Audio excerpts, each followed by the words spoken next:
invited my sister to see the villa I built. She told everyone it was her wedding gift. I'm Serafina Walker, 29, and I've just finished building my dream villa after 7 years of relentless work and saving. What started as a proud moment sharing my achievement with family turned into the most devastating betrayal I've ever experienced, orchestrated by the one person I trusted most. Before I tell you how my sister destroyed my life with a single lie, drop a comment letting me know where you're watching from, and hit subscribe for more unbelievable family stories that will leave you questioning everything you thought you knew about loyalty. Growing up, Noxie and I were inseparable. She's 3 years younger, and everyone always said we were like two peas in a pod. While other siblings fought constantly, we shared everything: clothes, secrets, dreams. Noxie was the creative one, always painting or writing poetry, while I was the practical one who loved building things. Even as kids, I'd construct elaborate forts while she'd decorate them with her artwork. Our parents, David and Linda Walker, immigrated from Taiwan when I was 5. They worked tirelessly to give us opportunities they never had. Dad ran a small restaurant while Mom worked as a seamstress, often putting in 12-hour days. Money was always tight, but they made sure we never felt deprived. Noxie and I learned early that hard work was the only path to success. When I turned 16, I got my first job bussing tables at Dad's restaurant. Noxie, being the baby of the family, was encouraged to focus on her art. I didn't mind. I loved seeing her creativity flourish. While she painted masterpieces, I saved every penny I earned, dreaming of the day I could build something magnificent. After high school, I enrolled in architecture school, working nights and weekends to pay my way through. The workload was crushing: classes during the day, work at night, assignments squeezed in between. Noxie, meanwhile, got a full scholarship to art school. I was genuinely happy for her, even when it meant I had to pick up extra shifts at the restaurant to help with her living expenses. "You're so lucky," Noxie would say during our video calls. "Architecture is so stable. Art is such a gamble." I'd always reassure her that her talent was undeniable, that she'd make it big someday. We'd spend hours talking about our future, how I'd design beautiful homes, and she'd fill them with incredible art.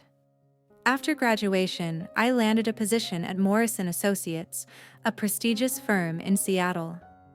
The starting salary wasn't much, but I saw it as my stepping stone. Noxie moved to Portland, sharing a studio apartment with 3 other artists, trying to make it in the gallery scene. I regularly sent her money when she was short on rent, never questioning where it went.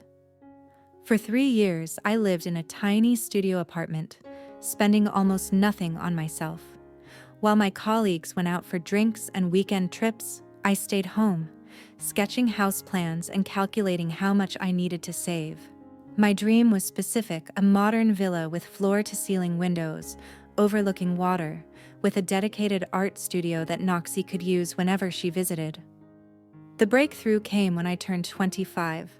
I'd been promoted to senior associate and received a substantial raise. More importantly, I'd saved $150,000, enough for a down payment on my dream property.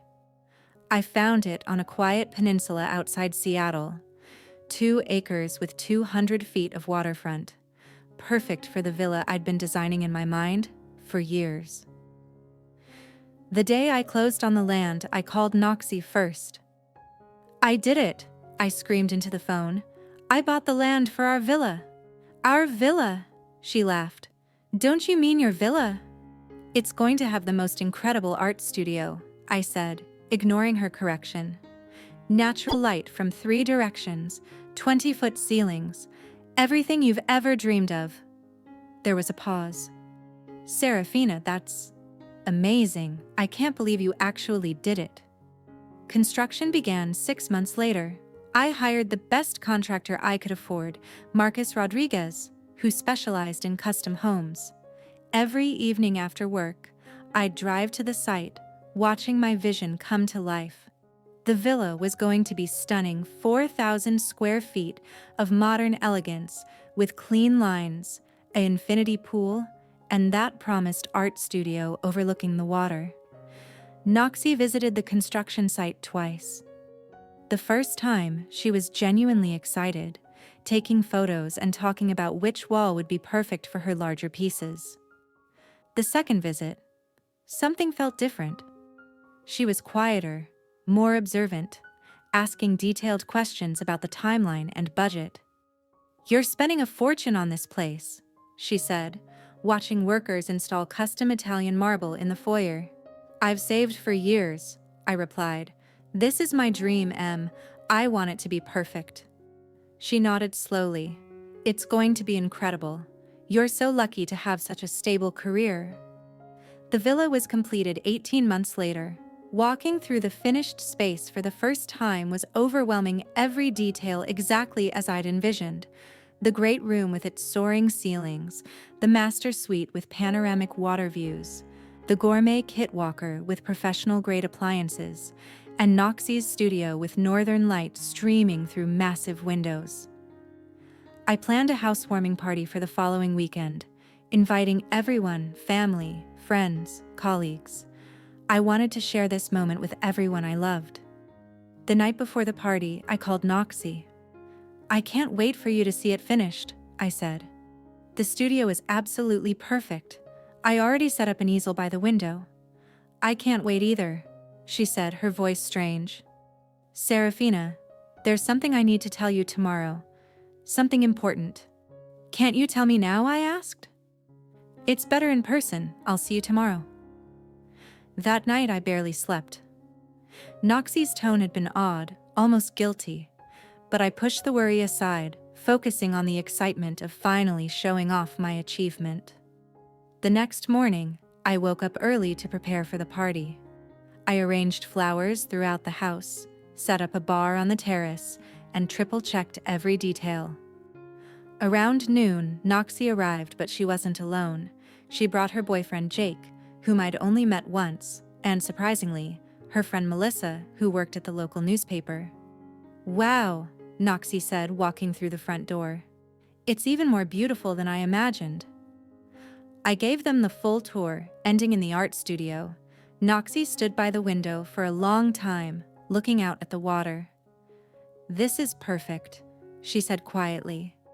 "Absolutely perfect." "I'm so glad you love it," I said, putting my arm around her.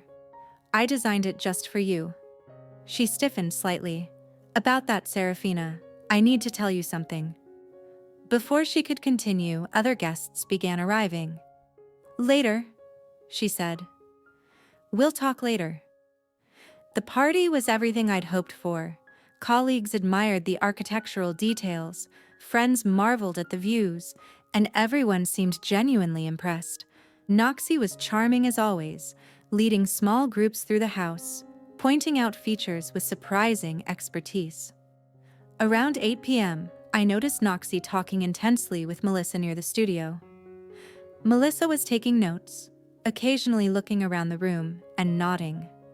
A strange feeling settled in my stomach, but I was too busy hosting to investigate. As the evening wound down, Noxie found me in the kit walker. "Serafina, I need to tell you something and I don't know how you're going to react." "What is it?" I asked, suddenly nervous. She took a deep breath. "I'm getting married. Jake proposed last month." "Noxie, that's wonderful," I exclaimed, hugging her. "Why were you so nervous to tell me?" She pulled back, her expression serious. "Because of the wedding. We want to have it here, at the villa. And Serafina." She paused, looking uncomfortable. "I may have already told people that this place was your wedding gift to me." The words hit me like a physical blow. "What?" I panicked, she said quickly. "When people asked about the wedding venue, I said my sister built me this incredible villa as a wedding gift. It just came out, and then everyone was so impressed, and I couldn't take it back." I stared at her in disbelief. "Noxie, this isn't your villa. This is my home. I didn't build this as a wedding gift, I built it for myself." "I know that." she said defensively. But think about it, Serafina. You designed the perfect wedding venue. The studio would be amazing for getting ready. The great room is perfect for the ceremony, and the terrace overlooks the water. It's like it was meant to be. It was meant to be my home, I said, my voice rising. My dream home that I saved for 7 years to build. But you're not even dating anyone seriously, Noxie argued. What do you need all this space for? It's wasted on just you. The casual cruelty of her words stunned me. Wasted? That's not what I meant. She backtracked quickly. I just meant, we're family. Sharing is what family does. Noxie, I can't believe you told people this was their wedding gift. You have to correct that lie. Her expression hardened. It doesn't have to be a lie. You could actually give me the villa as a wedding gift. Think about how happy it would make me and Jake. Give you my villa? I repeated incredulous. Noxie, this cost me everything. My savings, my down payment, my construction loan that I'm still paying off. This is my home. You can build another one, she said dismissively. You're successful now. This was just practice. I felt like I was talking to a stranger. Practice? Noxie, this is my dream home. I designed every detail specifically for how I want to live. Look, she said, her tone becoming manipulative. I already told Jake's parents about the villa. They're so excited about the wedding venue. His mother is flying in from New York next week to see it. If I have to tell them it was all a lie, then tell them the truth, I said firmly, that you made a mistake. Noxie's eyes filled with tears, but they looked calculated rather than genuine. I can't, Serafina. It would be so embarrassing. Everyone thinks I have this amazing sister who built me a villa. Jake's family is already so impressed with our family. If they find out I lied. You did lie, I pointed out. Please, she begged. Just for the wedding. I'm not asking you to give me the villa permanently. Just let me have the wedding here and let people believe it was your gift. After the wedding, I'll quietly correct the story. I wanted to believe her, but something in her tone suggested this wasn't the whole truth. Noxie, I need to think about this. There's nothing to think about, she said, suddenly impatient. It's one day, one wedding. Don't be selfish.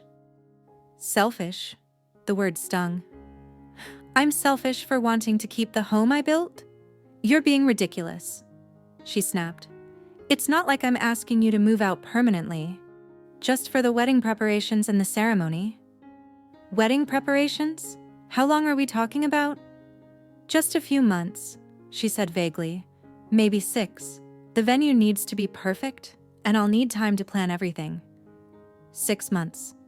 She wanted me to move out of my dream home for 6 months so she could maintain a lie. Noxie, I can't do that. Her tears disappeared instantly, replaced by cold anger. Fine, be selfish, but don't expect me to have a relationship with you after this. She stormed out, leaving me standing alone in my kidwalker, shaking with shock and hurt. Jake lingered for a moment, looking embarrassed.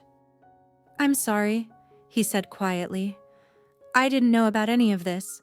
Noxie told me your parents own the villa and were giving it to us as a wedding venue. My parents? I repeated, confused. They don't own this place. I built it myself. His face fell. She said it was a family property, that you all built it together as an investment. Another lie. The betrayal cut deeper with each revelation. Jake, I need you to know the truth. I designed and built this villa myself. I saved for 7 years. I took out a construction loan. This is my home, not a family investment. He ran a hand through his hair, looking genuinely distressed. God, I'm so sorry. I had no idea. Noxie made it sound like this was always the plan. It wasn't, I said firmly. And I need to know, what exactly did she tell your family? Jake looked uncomfortable. She said your family built this villa specifically as a wedding gift for us, that you and your parents planned it together as a surprise. My parents they're very impressed. They think your family is incredibly generous. The scope of Noxie's deception was staggering. Not only had she claimed my villa as a wedding gift, but she'd created an elaborate lie about my parents' involvement. Jake, none of that is true.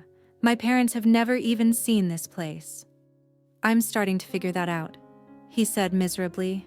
Noxie has been creative with the truth lately. I thought it was just wedding stress. What do you mean? She's been telling people things that don't quite add up. About her art career, about our relationship timeline, about family wealth. I've been making excuses for her, but this. I felt a pang of sympathy for him. Jake, I'm sorry you're in the middle of this. I need to talk to Noxie, he said. This has gone too far. After he left, I sat alone in my villa, trying to process what had happened. My sister, the person I'd trusted most in the world, had stolen my achievement and turned it into her lie. Worse, she'd done it so casually, as if my 7 years of sacrifice meant nothing. I barely slept that night, replaying every conversation, every moment of the evening. How long had Noxie been planning this? When had she stopped seeing me as her sister and started seeing me as someone to exploit? The next morning, my phone rang. It was my mother. Serafina, honey, Noxie told us about the wedding venue. We're so proud of you for offering your beautiful home. My heart sank. Mom, what exactly did Noxie tell you? That you built the villa as a wedding gift for her and Jake. It's so generous, sweetheart. We raised you girls, right? Mom, that's not true. I didn't build this as a wedding gift. This is my home. There was a long pause. I don't understand. Noxie said you offered it to her. She lied, I said, the words bitter in my mouth. She told people the villa was a wedding gift without asking me first. Well, surely you can work something out, Mom said diplomatically. Noxie is so excited about the wedding, it would mean so much to her. It would mean giving up my home, I said. Mom, I saved for 7 years to build this place. I can't just give it away. Honey, it's not giving it away. It's just letting her use it for the wedding. Family helps family. I could hear Noxie's influence in my mother's words. Did Noxie ask you to call me? Another pause. She's worried you might be having second thoughts about your generous offer. I never made any offer, I said firmly. Mom, Noxie made this up. She's been lying to everyone. Serafina, that's a serious accusation. Why would Noxie lie about something like that? I don't know, I admitted. But she did. And now I'm the bad guy for wanting to keep my own home. My mother sighed. I think you girls need to work this out between yourselves. But Serafina, remember Noxie is your sister. Don't let pride ruin your relationship. After she hung up, I realized Noxie had been busy. She'd probably called our parents immediately after leaving my house, spinning the story to paint me as the selfish sister who was backing out of her generous promise. By the time I spoke to Mom, Noxie's version had already been established as truth. Over the next few days, I received several more calls. Noxie's friends, thanking me for my incredible generosity. Jake's parents, wanting to discuss wedding logistics. Even my own father called, asking about catering options for Noxie's wedding venue. Each conversation was surreal. People were planning an elaborate wedding at my home, treating me like a supportive sister rather than the actual homeowner. Noxie had created a complete alternate reality where I was the generous gift giver, and she was the grateful recipient. The worst call came from Melissa, the newspaper reporter who'd been at my party. Serafina, I'm working on a story about your incredible gift to your sister. Sister builds dream villa as wedding present. It's such a heartwarming story. Could we set up an interview? Melissa, I need to be very clear. I didn't build this villa as a wedding present. Noxie made that up. Oh, she said, sounding confused. But Noxie said you were being modest about your generosity. She showed me the villa, explained how you designed every detail specifically for her wedding. When did she show you the villa? I asked. Yesterday. She gave me a complete tour, talked about the planning process, showed me the contracts with your architect's signature. She was very convincing. Noxie had been in my house, She'd taken a reporter through my home, lying about every detail, showing my private documents as if they were hers. The violation felt complete. Melissa, I need you to hold that story. Noxie is not telling the truth. I'm confused, she said. If this isn't a wedding gift, why would Noxie lie about it? I don't know, I admitted. But I need you to not publish anything until I figure this out. Serafina, Noxie seemed very certain about the story. She even had photos of the construction process on her phone, pictures of you and her at the site, talking about wedding details. My blood ran cold. What photos? She showed me several. You two looking at architectural plans, her pointing out features, you both smiling. She said they were taken during the planning process when you were designing her wedding venue. I remembered those photos. Noxie had taken them during our construction site visits, when I was showing her the progress and talking about how she could use the art studio. She'd recontextualized innocent moments into evidence of her lie. Melissa, those photos are from when I was showing Noxie the house I was building for myself. She's twisted the context. This is very confusing, Melissa said. I think I need to speak with both of you together. That's a good idea, I agreed. But please don't publish anything until we sort this out. After Melissa hung up, I called Noxie directly. She answered on the first ring, her voice bright and cheerful. Serafina, I'm so glad you called. I've been thinking about the wedding plans and I have some ideas. Noxie, you need to stop this immediately. You took a reporter through my house. You showed her my private documents. You created fake evidence of a story that isn't true. I didn't create anything fake, she said defensively. Those photos are real. We really did discuss the wedding during construction. We discussed you using the art studio as a guest space, not taking over my entire house for your wedding venue. You're being dramatic, Noxie said dismissively. Look, the story is already out there. Jake's family is planning to fly in for the wedding. Mom and Dad are telling everyone about their generous daughter. You can't just pull the rug out from under me now. I can and I will, I said firmly. Noxie, this is my home. I won't let you take it from me. No one's taking anything from you, she said, her voice turning cold.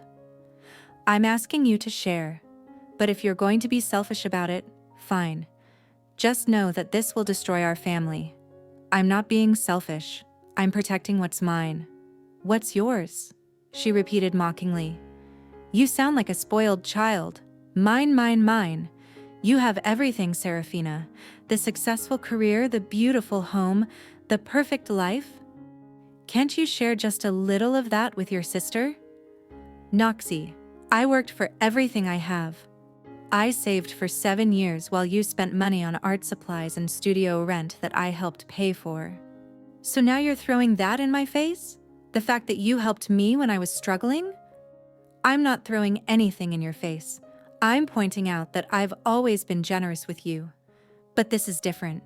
This is my home. Fine, she said, her voice turning vicious.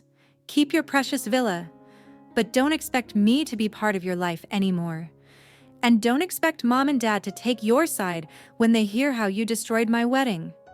She hung up before I could respond. I stared at the phone, realizing that Noxie had just threatened to turn our entire family against me. She'd already laid the groundwork by telling everyone I'd offered the villa as a wedding gift. Now she could paint me as the sister who cruelly withdrew her generosity. That evening, my phone rang constantly. Noxie's friends, upset about the wedding venue situation, Jake's parents, confused about the change in plans, my own parents, disappointed in my selfishness. Each conversation was a nightmare. Noxie had poisoned the well so thoroughly that nobody believed my side of the story. In their minds, I had made a generous offer and was now heartlessly backing out. The truth that Noxie had lied from the beginning seemed impossible for them to accept. The worst call came from my father. Serafina, I'm very disappointed in you. Your sister trusted you, and now you're humiliating her in front of Jake's family. Dad, Noxie lied. I never offered the villa as a wedding gift. That's not what your mother and I understood. Noxie told us you offered it months ago. When did she tell you that? During Christmas dinner. She said you'd been planning it as a surprise. I felt like I was going insane. Dad, I bought the land in January. I couldn't have offered it as a wedding venue at Christmas. Serafina, don't lie to me. I remember the conversation clearly. But I was the one remembering clearly. At Christmas dinner, Noxie had asked about my construction timeline. I'd told her the villa would be finished by summer, and she'd said it would be the perfect place for a wedding someday. I'd laughed and said maybe she could get married there when she found the right person. It had been a casual, hypothetical comment, not a promise. Noxie had taken that innocent moment and twisted it into a commitment. She'd probably been planning this deception for months, waiting for the right moment to spring it on me. Dad, I think Noxie misunderstood something I said, but I never promised her the villa as a wedding gift. Serafina, your sister is devastated. She's been planning her entire wedding around your venue. Jake's family is flying in next week to see it. You can't just change your mind now. I'm not changing my mind. I never made that promise in the first place. I don't believe that, he said flatly. Noxie wouldn't lie about something this important. The finality in his voice broke my heart. My own father believed Noxie's lie over my truth. Noxie had successfully positioned herself as the victim and me as the villain. Over the next few days, the pressure intensified. Noxie recruited Flying Monkey's mutual friends who called to tell me how hurt she was, how excited Jake's family had been, how disappointed everyone was in my selfishness. She even got our elderly grandmother involved, having her call to guilt me about destroying Noxie's happiness. The most painful moment came when I received a letter from Jake's parents. They'd written to thank me for my incredible generosity and to share how much the villa meant to their family. They described how they'd been showing photos to their friends, how excited they were about the wedding venue, how they'd never met anyone so generous. Reading their genuine gratitude for something I'd never offered was devastating. Noxie had made me complicit in deceiving these innocent people. They were going to be heartbroken when they learned the truth, and they'd blame me for their disappointment. I realized Noxie had created a perfect trap. If I continued to deny offering the villa, I looked like a liar and a cruel person who was destroying her sister's happiness. If I gave in and let her have the wedding, I'd be rewarding her manipulation and giving up my home. But Noxie had underestimated one thing. I had evidence. I had construction records, payment receipts, and architectural plans all in my name. I had photos of the construction process that contradicted her timeline. Most importantly, I had the original conversation with Melissa recorded on my phone. I decided to fight back with the truth. I called Melissa and arranged to meet her at the villa. I brought all my documentation, the land purchase agreement, construction contracts, payment records, and loan documents. Everything proved that I'd designed and built the villa entirely myself, with no input from Noxie. This is quite a story, Melissa said, reviewing the documents. Noxie was very convincing. She seemed to know intimate details about the design process. She visited during construction, I explained. I showed her around, talked about my design choices, explained how different spaces would work. She was taking mental notes to use later. But why would she create such an elaborate lie? I think she's jealous, I said honestly. I've always been the successful one, the responsible one. When she saw what I'd accomplished with the villa, she wanted it for herself. Rather than asking to use it for her wedding, she decided to take it by making everyone believe it was already hers. Melissa nodded thoughtfully. What do you want to do about the story? I want the truth told, I said firmly. Noxie has slandered me to our entire family and community. People think I'm a liar and a terrible sister. I want everyone to know what really happened. That's going to be very damaging to Noxie. She should have thought about that before she tried to steal my home.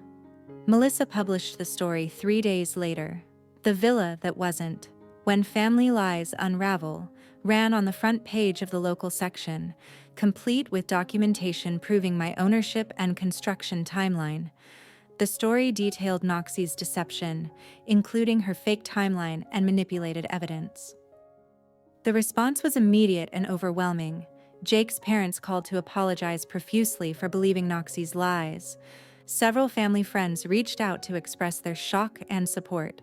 My colleagues at the architecture firm, who had been confused by the conflicting stories, finally understood the truth. But the family response was mixed. My parents were devastated to learn that Noxie had been lying, but they were also angry at me for publicly humiliating her. Noxie herself was furious, accusing me of destroying her life over a misunderstanding. The worst part was Jake. He called me the day after the story ran, his voice hollow with defeat. "I can't marry her," he said simply. "Not after this. I can't trust someone who would lie so elaborately, not just to me but to my entire family. Jake, I'm so sorry it came to this." "Don't be sorry," he said. "You saved me from making a terrible mistake. I just wish I'd seen it sooner." Noxie's wedding was called off. Jake's parents, who had been so excited about the villa venue, were humiliated by the public revelation of their daughter-in-law's deception. Noxie's friends, who had been pressuring me to give up my home, were forced to confront the fact that they'd been enablers of a lie. The fallout was swift and severe. Noxie's reputation in the art community was damaged when people realized she'd been lying about other things too: her sales numbers, her gallery connections, her family's wealth. The lies had been building for years, and the villa deception was just the final, most visible collapse. My parents eventually came around, but it took months of difficult conversations. They had to accept that their younger daughter, the one they'd always seen as the sweet, creative one, was capable of elaborate deception and manipulation. They also had to acknowledge that their automatic support of Noxie over me had been unfair and hurtful. "We always saw you as the strong one," my mother explained during one of our healing conversations. "Noxie seemed to need more support, more protection. We didn't realize we were enabling her." "I needed support too," I said. "I just didn't ask for it the way Noxie did." "We see that now," she said, tears in her eyes. "We're sorry it took this crisis for us to recognize it." Noxie and I didn't speak for over a year. When we finally did, it was awkward and painful. She'd moved to a different city, started over with a new art career and, according to our parents, was in therapy to address her tendency toward deception and manipulation. "I'm sorry," she said during our first phone call. "I know that's not enough, but I am truly sorry." "Why did you do it?" I asked. "Why didn't you just ask to use the villa for your wedding?" "Because I knew you'd say yes," she admitted. "And I didn't want to owe you anything. I was tired of being the sister who needed help, who had to ask for things. I wanted to be the sister who had things, who deserved things. But you tried to take my home." "I convinced myself it would be temporary," she said, "that I'd use it for the wedding and then everything would go back to normal. I didn't think about how it would affect you." "You didn't think about me at all." "No," she agreed quietly. "I didn't.